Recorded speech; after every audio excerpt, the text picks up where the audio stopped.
অবসর এবং অবকাশ যাপন করার জন্য আমরা চলে যাই কক্সবাজারে, আমরা চলে যাই সেন্ট মার্টিনে, আমরা চলে যাই সুন্দরবনে, আমরা চলে যাই অন্যান্য জায়গায়, যাই, ভালো কথা, আলহামদুলিল্লাহ, দোষের কিছু না। কিন্তু এর পাশাপাশি মাঝে মধ্যে ভোগের পাশাপাশি অবসরের সময়টাতে ত্যাগের সিদ্ধান্ত গ্রহণ করেন। ত্যাগ কিভাবে করবেন?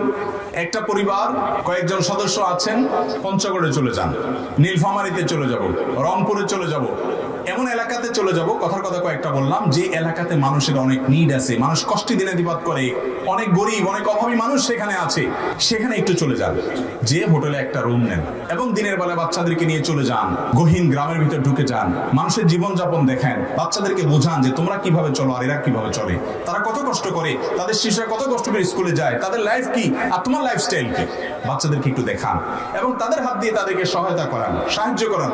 সন্তানদের মধ্যে মানবিক মূল্যবোধ জাগ্রত হবে ইনশাআল্লাহ। তরুণ যারা আছেন 2-4-5 বন্ধু মিলে চলে যান। কনকনে শীতে কত কষ্ট করে মানুষ, একটু যেয়ে দেখেন কি শীত পড়ে সে সমস্ত এলাকায়। শীতের কারণে মানুষ মারা পর্যন্ত যায়। 2-4টা জামা নিয়ে যান, 2-4টা পোশাক নিয়ে যান, 2-4টা চাদর কিনে নিয়ে যান। গ্রামে ঘরে ঘরে গিয়ে মানুষের পুরাতন কাপড় কালেকশন করেন। 1 বস্তা 2 বস্তা কাপড় নিয়ে 2-4 বন্ধু নিয়ে চলে যান, গিয়ে মানুষের পাশে একটু দাঁড়ান। আল্লাহর কসম করে বলছি, ভোগে যে আনন্দ পাবেন তার চাইতে অনেক গুণ বেশি আনন্দ পাবেন মানুষের জন্য কিছু করতে পারলে। নভেম্বর ডিসেম্বর আসলে বিশেষ করে যখন শিক্ষা প্রতিষ্ঠানগুলো বন্ধ হয়ে যায়, আমাদের দেশ সহ গোটা পৃথিবীতে বিভিন্ন জায়গায় আমরা দেখি মানুষ সফরে যায় এবং ছুটি এবং অবকাশ যাপনের জন্য বের হয়ে থাকে। আলহামদুলিল্লাহ, আমাদের এই প্রিয় মাতৃভূমি, প্রিয় বাংলাদেশেও মানুষ যার যার সাধ্য অনুযায়ী মানুষ ঘুরতে চলে যায়। কেউ দাদা বাড়ি বেড়াতে যায়, কেউ নানা বাড়ি বেড়াতে যাও, কেউ কোনো পর্যটন স্পটে চলে যাও, কেউ কক্সবাজারে চলে যায়, এক একজন এক এক জায়গায় যায়। এই যে অবকাশ যাপন, এই যে ছুটি উদযাপন, এটা আমাদের রিফ্রেশমেন্টের জন্য আমরা করে থাকি। এটা আমরা করি যাতে করে নতুন করে আবার কাজের উদ্যম আসে। পড়তে পড়তে, পরীক্ষা দিতে দিতে শিক্ষার্থীরা ক্লান্ত, সেই ক্লান্তি দূর করবার জন্য একটু ছুটিতে যেতে হয়, একটু ঘুরতে যেতে হয়, একটু অবকাশে যেতে হয়। কাজ করতে করতে আমরা ক্লান্ত, কিছুটা ক্লান্তি দূর করবার জন্য আমাদেরকে একটু রিফ্রেশমেন্টের জন্য যেতে হয় সফরে, একটু জার্নিতে, একটু ঘুরতে। ইসলাম এটাকে সম্পূর্ণ সমর্থন করে। কিন্তু ভাই আমার, মনে রাখতে হবে, আমরা কাজ করতে করতে যখন অবসরে যাই বা ছুটিতে যাই বা একটু অবকাশে বের হই, এই সময়টাতে বেশিরভাগ মানুষ আমরা খেয়াল খুশি মতো চলে আমাদের অবকাশ যাপনটাকে আল্লাহর অবাধ্যতার কাজে ব্যয় করে সেটাকে একটা গুনাহের ট্যুর হিসাবে পরিণত করি। সেজন্য আমার কয়েকটি আবেদন থাকবে সেসব ভাইদের প্রতি যারা বিভিন্ন সফরে যান, বিভিন্ন ট্যুরে যান, বিশেষ করে ছুটি কাটাতে। সেটা ইয়াংরা হতে পারেন বা চাকরিজীবী হতে পারেন, শিক্ষার্থী হতে পারেন, যে কোনো বয়সের মানুষ হতে পারে। প্রথম কথা হলো, মনে রাখবেন ভাইরা আমার, মানুষের জীবনের সবচেয়ে মূল্যবান সম্পদ হলো সময়। সময়ের চাইতে মূল্যবান কোনো অ্যাসেট মানুষের জীবনে আর নাই। টাকা পয়সা, সোনা গহনা, যত কিছু বলেন, এই সব কিছুর চাইতেও দামি জিনিসটা সেটা হলো সময়। একজন মানুষ তার মৃত্যু নিশ্চিত, এরপর যদি তাকে 1 মাস 2 মাস বা 6 মাস তাকে বেঁচে থাকার সুযোগ দেওয়া হয় টাকার বিনিময়ে, যদি বলা হয় এই টাকা দিলে তোমার হায়াতটা এক্সটেনশন হবে, তাহলে পৃথিবীর যে কোনো মানুষই চাইবে মাস 2 মাস তো পরের কথা, 2-4 দিনও যদি এক্সটেনশন করা যায় টাকার বিনিময়ে সেটা করতে চাইবে। কারণ টাকার চাইতে সময়টার গুরুত্ব, জীবনের গুরুত্ব অনেক বেশি। আমার তরুণ ভাইদেরকে বেশিরভাগ বলবো, তারুণ্যের যে সময়টা, এটা আমরা বেশিরভাগ সময় হেলায়, অবহেলায় এবং সাধারণ যে সমস্ত কর্মকাণ্ড, হাসি তামাশা, ফুর্তি, এই সমস্ত কাজে আমাদের তারুণ্যের গুরুত্বপূর্ণ সময়টাকে আমরা ব্যয় করে ফেলি, যেটা উচিত নয়। অবকাশ আপনি ছুটিতে যান, সেই ছুটিটা হতে হবে প্রোডাক্টিভ। খুব সংক্ষিপ্ত একটা জীবন নিয়ে আমরা দুনিয়াতে এসেছি, দেখতে দেখতে সেটা শেষ হয়ে যাবে। যারা বার্ধক্যে চলে গেছেন, 40-45 পার হয়ে গেছেন, তাদেরকে জিজ্ঞাসা করুন শৈশব এবং শিশুকাল মনে হবে কয়দিন আগে কাটিয়ে এসেছি, এই সবে মাত্র মনে হয়ে গেল কয়দিন আগে। দেখতে দেখতে জীবনটা পার হয়ে যায়। মালাকুল মউত যখন হাজির হয়ে যাবে, আপনি তখন যদি সুযোগ চান যে 1 ঘন্টা সুযোগ দাও 2-4 রাকাত নামাজ পড়বো, সেই সুযোগ কিন্তু আমরা কেউই পাবো না।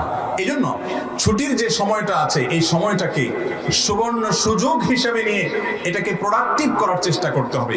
ইমানদার কখনো আনপ্রোডাক্টিভ কাজ করতে পারে না, অযথা সময় নষ্ট করতে পারে না। কাদাফলাহাল মুমিনুন আল্লাযীনা হুম ফি সালাতিহিম খাশিউন। ইমানদারদের মধ্যে সেই ইমানদার সফল হয় যে অহেতুক অনর্থক কাজ থেকে নিজেকে বাঁচিয়ে রাখতে পারে। ভাইরা আমার, ছুটি, আনন্দ, বিনোদন এটা আপনি কাটানোর পাশাপাশি এটাকে প্রোডাক্টিভ করার জন্য কয়েকটি পরামর্শের প্রথম পরামর্শ হলো আপনি ছুটির সময়টাতে কোরআনের কিছু সূরা, ছোট ছোট সূরা মুখস্থ করার জন্য পরিকল্পনা করেন। সারা বছর জুড়ে আমরা অনেকে কোরআনকে সময় দিতে পারি না। কিয়ামতের ময়দানে রাসূল করিম সাল্লাল্লাহু আলাইহি ওয়াসাল্লাম আল্লাহর আদালতে নালিশ করবেন এবং বলবেন, আল্লাহ আমার কওম কোরআনকে পরিহার করেছে, পরিত্যাগ করেছে, কোরআনকে সময় দেয়নি। ছুটির এই সময়টাতে ছোট ছোট সূরা, একটা সূরা মুখস্থ করেন, দুটা সূরা মুখস্থ করেন, নামাজে মনোযোগ হয় না, সবাই অভিযোগ করেন একই সূরা বারবার সব সময় পড়তে থাকেন। একটু নতুন একটা সূরা মুখস্থ করেন, সেটাকে আপনি নামাজে ট্রায়াল করেন, দেখবেন মনোযোগ আসবে ইনশাআল্লাহ। তাহলে ছুটির এই সময়টাতে আমরা ছোট ছোট সূরা পড়তে পারি, বুঝে পড়ার চেষ্টা করি, কোরআনের অর্থ জানার চেষ্টা করতে পারি, কিছু হাদিস জানার চেষ্টা করতে পারি। এটা যদি আপনি করেন ইনশাআল্লাহ আপনার ছুটিটা বরকতময় হবে এবং সুন্দরভাবে কাটাবে। নাম্বার 2, যাদেরকে আল্লাহ রাব্বুল আলামিন তৌফিক দিয়েছেন উমরা করার, সপরিবারে গেলে উমরা করে আমরা চলে আসতে পারি যাদের তৌফিক আছে। আর যারা সপরিবারে যেতে পারে না, একাকী যান। আজকাল আলহামদুলিল্লাহ আমাদের দেশ থেকে অনেকে ভারতে ঘুরতে যান, অনেকে মালদ্বীপে ঘুরতে যান, অনেকে শ্রীলঙ্কায় ঘুরতে যান, অনেকে অন্যান্য দেশে ঘুরতে যান। বহু মানুষ আজকাল বাইরে ঘুরতে যাচ্ছে। কিন্তু ছুটির সময়টা যদি পরিবার নিয়ে বা আপনি একাকী মক্কা এবং মদিনা ঘুরে আসেন, দেখবেন আপনার এনার্জি কি পরিমাণ তৈরি হচ্ছে। ইমানের এনার্জিও হবে, আপনার কাজের স্পৃহাও বাড়বে এবং এর পরবর্তী জীবনটার আগের জীবনের ভিতরে পার্থক্য দিনের আলোর মতো আপনি দেখতে পাবেন ইনশাআল্লাহ। আল্লাহ যাদেরকে তৌফিক দিয়েছেন আমরা সেই চেষ্টা করবো ইনশাআল্লাহ। তৃতীয়ত যে পরামর্শ দিব তা হলো আত্মীয় স্বজনের হক আদায় করা। এটা কি সুন্নত না ফরজ? ফরজ। এই ফরজটা আমাদের আদায় করা হয় না। ভালো করে শুনবেন, যদি জান্নাতে যেতে চান রক্ত সম্পর্কীয় আত্মীয়দের সাথে আপনার কানেকশন থাকতে হবে, যোগাযোগ থাকতে হবে, খোঁজ খবর নিতে হবে, যেটা অন্য সময় হয়তো ব্যস্ততার কারণে পারেন না। এই ছুটির সময়, অবসর সময় একটু তালিকা করে আপনার খালা, আপনার ফুফু, আপনার চাচা, আপনার চাচাতো ভাই বোন, আপনার আপন ভাই বোন, আপনার ভাস্তা ভাতিজি, আপনার ভাগনা ভাগ্নি, আপনার রক্ত সম্পর্কীয় যারা আছেন, আপনার ময়মুরব্বী যারা আছেন, তাদের তালিকা করে প্রতিদিন 2 মিনিট 4 মিনিট করে কথা বলেন। অন্য সময় কথা বলতে পারেন না, এই ফরজটা আদায় করার জন্য অবসর সময়টাকে আপনি ব্যয় করেন। আর 4 নম্বর পরামর্শ হলো স্কিল ডেভেলপমেন্ট করেন। আমাদের যার যে কাজটা জানা নাই, আপনি একটা প্রোগ্রাম জানেন না কম্পিউটারে, সেটা একটু শেখার জন্য উদ্যোগী হন। আপনি একটা নতুন কিছু শেখার জন্য চেষ্টা করেন। এই সময়টাতে আপনি ভালো একটা কোর্স করেন, অনলাইনে অফলাইনে অনেক উদ্যোগ আজকাল আছে। এটার মাধ্যমে আপনার এই ছুটিটা বিনোদনের পাশাপাশি, অবসরের পাশাপাশি, রেস্টের পাশাপাশি, রিফ্রেশমেন্টের পাশাপাশি ইনশাআল্লাহ মোর প্রোডাক্টিভ হবে। এই কাজটা আমি করার জন্য বিনীতভাবে আমাদের তরুণ ভাইদেরকে আমি আহ্বান করবো। আমাদের অনেকেই আছে যে আমাদের স্কিল নেই, আমাদের তেমন কোনো দক্ষতা নেই, বা একটা দুটো দক্ষতা আছে, কেউ কম্পিউটারে শুধুমাত্র MS Word জানে আর কিছু জানে না। ভাই আরো 2-4টা প্রোগ্রাম শিখেন। যত বেশি দক্ষ হবেন এই পৃথিবী আপনার তত বেশি মূল্য দিবে। আর আল্লাহর কাছে শক্তিশালী, দক্ষ ইমানদার দুর্বল ইমানদারের চেয়ে বেশি প্রিয়। এই জন্য যত বেশি দক্ষতা বাড়াবেন আল্লাহর কাছেও প্রিয় হবেন, দুনিয়া তো আপনার ভালো হবে। ছুটির সময়টাতে বিশেষ করে এই কাজটা আমরা করবো ইনশাআল্লাহ বিইذনিল্লাহ। 5 নম্বর পরামর্শ হলো, এই পরামর্শটা বিশেষ করে তরুণদের জন্য এবং সকলের জন্য প্রযোজ্য। এবং এই আমার সব পরামর্শগুলোর ভিতরে এটা হলো সবচেয়ে মূল পয়েন্ট এবং আমি এটাকে বিশেষভাবে ফোকাস করতে চাই। সেটা হলো অবসর এবং অবকাশ যাপন করার জন্য আমরা চলে যাই কক্সবাজারে, আমরা চলে যাই সেন্ট মার্টিনে, আমরা চলে যাই সুন্দরবনে, আমরা চলে যাই অন্যান্য জায়গায়, যাই ভালো কথা আলহামদুলিল্লাহ, দোষের কিছু না। কিন্তু এর পাশাপাশি মাঝে মধ্যে ভোগের পাশাপাশি অবসরের সময়টাতে ত্যাগের সিদ্ধান্ত গ্রহণ করেন। ত্যাগ কিভাবে করবেন? একটা পরিবার কয়েকজন সদস্য আছেন, পঞ্চগড়ে চলে যান, নীলফামারীতে চলে যাব, রংপুরে চলে যাব, এমন এলাকাতে চলে যাব, কথার কথা কয়েকটা বললাম, যে এলাকাতে মানুষের অনেক নিড আছে, মানুষ কষ্টে দিনাতিপাত করে, অনেক গরিব, অনেক অভাবী মানুষ সেখানে আছে, সেখানে একটু চলে যান, যে হোটেলে একটা রুম নেন এবং দিনের বেলা বাচ্চাদেরকে নিয়ে চলে যান, গহীন গ্রামের ভিতর ঢুকে যান, মানুষের জীবনযাপন দেখেন, বাচ্চাদেরকে বোঝান যে তোমরা কিভাবে চলো আর এরা কিভাবে চলে, তারা কত কষ্ট করে, তাদের শিশুরা কত কষ্ট করে স্কুলে যায়, তাদের লাইফ কি আর তোমার লাইফস্টাইল কি, বাচ্চাদেরকে একটু দেখান এবং তাদের হাত দিয়ে তাদেরকে সহায়তা করান, সাহায্য করান। সন্তানদের মধ্যে মানবিক মূল্যবোধ জাগ্রত হবে ইনশাআল্লাহ। এটা হারিয়ে গেছে আজ। এখন সন্তানদেরকে মা বাপ শুধু ভোগ শিখায়। ভোগ কিভাবে, সন্তান কি চায়। প্রবাসীরা তো এমনি পরিবার থেকে দূরে থাকে বেচারারা, সন্তান শুধু মুখ দিয়ে বললো আব্বা এটা লাগবে, কি লাগবে, পিস্তল লাগবে, তো পিস্তলই কিনে দেয়। যদি বলে যে 20 লাগবে, আমার মনে হয় 20ও কিনে দিবে, এমন অবস্থা। ছোট বাচ্চা এক হাত আধা হাতের একটা মোবাইল ধরায় দেয়, এটা দেওয়া আর 20 দেওয়া সমান। এগুলা বাদেও যদি বলি আমি, জামা কাপড় পোশাক আশাক কি চায় সন্তান, মা বাপ সবকিছু প্রোভাইড করতে রাজি আছে, কিন্তু সন্তানকে মানবতার দীক্ষা দিতে মা বাপ রাজি। এই অনুরোধটা আমি আকুল ভাবে আপনাদের কাছে করছি। উপকার যখন পাবেন, সুযোগ যখন পাবেন, আমি চেষ্টা করি এই কাজটা করার। সেজন্য আপনাদেরকে বলছি, পরিবার নিয়ে চলে যান গরিব এলাকাগুলোতে, অবসর সময়ে চলে যান বস্তিতে, একটু বোঝাপড়া করে তাদের সাথে আলাপ আলোচনা করে যান যে একটু ঢুকছি, তাদের একটু হেল্প করেন, একটু পাশে দাঁড়ান। পরিবার নিয়ে যেতে পারছেন না, তরুণ যারা আছেন 2-4-5 বন্ধু মিলে চলে যান। বিশেষ করে শীতের এই মৌসুমে, কনকনে শীতে কত কষ্ট করে মানুষ, একটু যেয়ে দেখেন কি শীত পড়ে সে সমস্ত এলাকা। শীতের কারণে মানুষ মারা পর্যন্ত যায়। 2-4টা জামা নিয়ে যান, 2-4টা পোশাক নিয়ে যান, 2-4টা চাদর কিনে নিয়ে যান। গ্রামে ঘরে ঘরে গিয়ে মানুষের পুরাতন কাপড় কালেকশন করেন, 1 বস্তা 2 বস্তা কাপড় নিয়ে 2-4 বন্ধু নিয়ে চলে যান, গিয়ে মানুষের পাশে একটু দাঁড়ান। আল্লাহর কসম করে বলছি, ভোগে যে আনন্দ পাবেন কক্সবাজারের ট্যুরে বা অন্যান্য পর্যটন ট্যুরে, সেগুলো যাওয়ার দরকার আছে, আল্লাহর জমিনে সেগুলো দেখার দরকার আছে, কিন্তু তার চাইতে অনেক গুণ বেশি আনন্দ পাবেন মানুষের জন্য কিছু করতে পারলে। আলহামদুলিল্লাহ, আমাকে আল্লাহ তাআলা বুঝজ্ঞান দিয়েছেন থেকে আমি এটাতে খুব এনজয় করি, খুব ভালো লাগে। আমাদের আসুন্নাহ ফাউন্ডেশন, আপনারা জানেন, দেশের প্রত্যন্ত অঞ্চলে মানুষের পাশে দাঁড়ানোর জন্য ক্ষুদ্র প্রয়াস আমরা করে থাকি, ক্ষুদ্র চেষ্টা করে থাকি আপনাদের সহযোগিতা নিয়ে। এবং আমি নিজে বিভিন্ন ব্যস্ততার মধ্যেও সেই সমস্ত জায়গায় যাই, কারণ অভাবী মানুষদের মধ্যে থাকলে আল্লাহর নিয়ামতের কথা মনে হয়। তাদের হাতে কিছু তুলে দিলে, তাদের মুখে যখন হাসিটা ফুটবে, আপনার ভেতরকার রূপ জাগ্রত হবে, আপনার ভিতরে মনুষ্যত্ব জাগ্রত হবে, মানবতা জাগ্রত হবে। আজ এত হানাহানি, এত খুনাখুনি, এত কাটাকাটি, এত মারামারি, এত অশান্তি আমাদের সমাজটাতে, এর অন্যতম একটা কারণ হলো আমরা সবাই ভোগবাদী হয়ে আসছি, আমরা ত্যাগবাদী হচ্ছি না। আমরা আজকে ত্যাগী হচ্ছি না, সবাই ভোগী হচ্ছি। সবাই কিভাবে ভোগ করবো সেই চিন্তায় আছি। ত্যাগের চেষ্টা করবো তো ইনশাআল্লাহ। তরুণ ভাইরা, আপনারা জাগলে সমাজ জেগে যাবে, এদেশের কোনো মানুষ কষ্টে থাকবে না। ইসলাম আমাদেরকে শুধুমাত্র সালাত সিয়ামই শিখায় নাই, ইসলাম আমাদেরকে মানুষের সেবা করার শিক্ষাও দিয়েছে। এই জন্য ছুটির সময়টাতে বনভোজনে কক্সবাজার বহু গিয়েছেন, একটু উত্তরবঙ্গের দিকে যান, সেখানে আনন্দ ফুর্তি করেন হালাল পন্থায়। এর পাশাপাশি অভাবী মানুষের কষ্ট দেখলেও আপনি যে সুখে আছেন সেই জন্য যে আনন্দ হবে, সেই আনন্দটা আপনার ভোগের চাইতে কম না, অনেক বেশি হবে। আল্লাহ আমাদেরকে তৌফিক দান করুন। 6 নম্বরের পরামর্শ হলো, আজকাল তরুণরা বিশেষ করে সিনিয়র এবং মুরব্বীদের সান্নিধ্য এবং সাহচর্য থেকে বঞ্চিত। দুর্ভাগ্য তাদের সময় নেই। স্কুল কলেজ, এত এঙ্গেজমেন্ট, কোচিং, আবার এদিকে ফেসবুকে এক একজনের 5000 করে বন্ধু। এত বন্ধুর হক আদায় করা, 5 জনের হক আদায় করা যায় না, 5000 বন্ধুর হক। এক বন্ধুর পোস্টে লাইক দেয় না, সে নাখুশ হয়ে গেছে, আনফ্রেন্ড করে দিছে, তারা কিভাবে খুশি করবে সেই চেষ্টা। আরেক বন্ধু মেসেজে বলছে যে হ্যাঁ আপনার পোস্টে সবসময় লাইক দেই, আপনি কখনো দিলেন না, এবার তারে খুশি করার চেষ্টা। এই সমস্ত প্লাস্টিকের বন্ধু খুশি করতে করতে আসল আপন যারা দাদা চাচা ফুফু মুরব্বীরা, তাদেরকে সময় দেওয়ার সুযোগ আমাদের তরুণদের এখন আর হয় না। এই জিনিসটা কি ভালো না খারাপ, এটা বোঝার জন্য পণ্ডিত হওয়ার দরকার নেই। একটা শিশুও বুঝে এটা খারাপ, কিন্তু এই খারাপের ভিতরে আমরা ডুবে গেছি কি যাইনি? ছুটির সময়গুলোতে পরীক্ষা টরীক্ষা হয়ে গেছে, যুবক ভাই আমার একটু ব্যতিক্রম হওয়ার চেষ্টা করেন।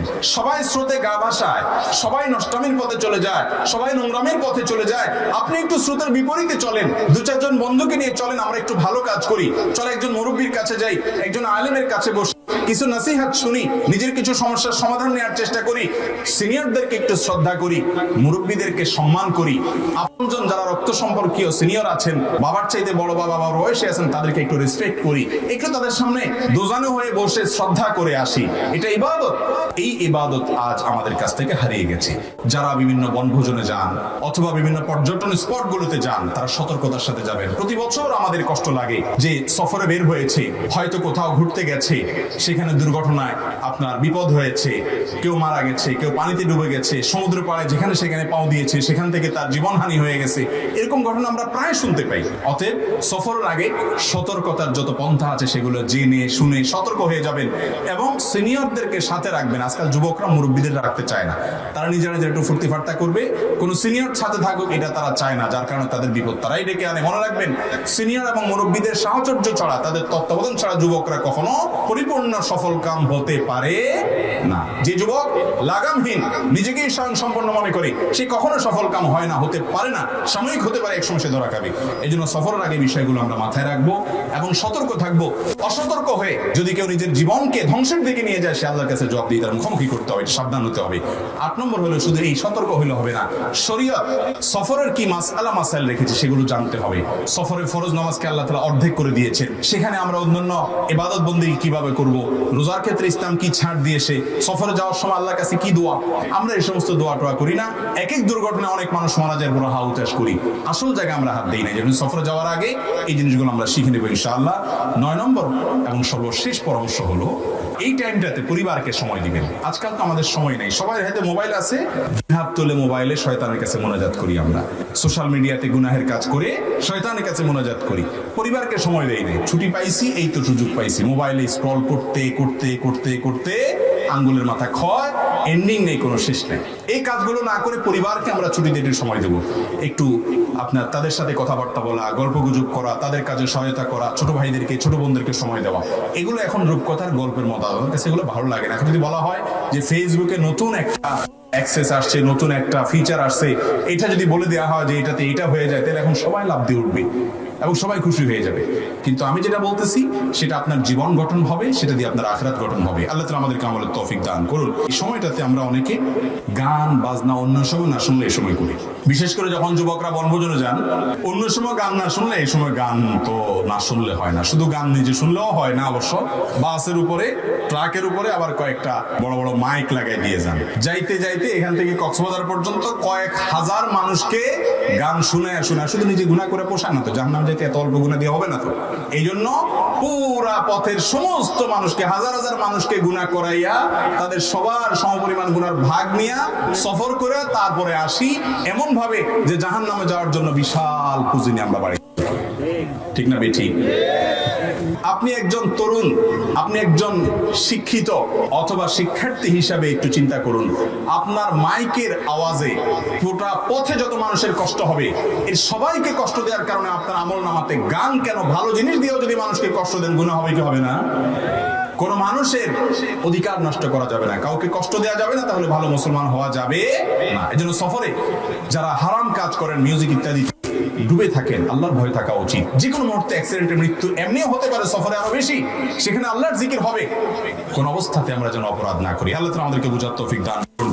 সেই সাথে অনেকে দেখবেন যে ছুটিতে শুধু ঘুমায়, কারণ সারা বছর এত বেশি রেস্ট করতে পারে না। তো রেস্ট হলো কি, ঘুমাইতে ঘুমাইতে তার গোটা ছুটি কেটে যায়। এটা অলস মানুষের ছুটি কাটা। ইমানদার কখনো অলস হতে পারে না, প্রোডাক্টিভ কিছু করার চেষ্টা করতে হবে। তরুণরা খেয়াল করবো ইনশাআল্লাহ। সেই সাথে অনেকে আছে উল্টা, বেশি ঘুম তো দূরের কথা, ছুটির সময় আসলে রাত আর ঘুমায় না, 12টা 1টা 2টা পর্যন্ত মুনাজাতে থাকে, আল্লাহর কাছে না শয়তানের কাছে। সেই মোনাজাতে আপনার রাত 2টা 3টা বেজে যায়, ঘুমাইতে ঘুমাইতে আর ফজর পড়া হয় না। আছে না এরকম? অনেকে আবার সকালে দেয় ঘুম, এক ঘুমে জোর পর্যন্ত পার। আমরা যেন ছুটির সময়গুলোকে সুন্দর করে গুছিয়ে পরিকল্পিতভাবে কাটাতে পারি। ছুটিটা যেন আমার আখিরাতেও আমার পুঁজি সংগ্রহের মাধ্যম হয়, দুনিয়াতেও আমার ডেভেলপমেন্টের মাধ্যম হয়, আমার জন্য স্কিল এবং দক্ষতা বৃদ্ধি হয়। সেই সাথে ছুটিটা যেন আমার জন্য নিরাপদভাবে কাটে, আল্লাহর সন্তুষ্টি অর্জনের মাধ্যম হয়। আল্লাহ তাআলা আমাকে আপনাকে আমাদের সবাইকে সেই তৌফিক দান করুন।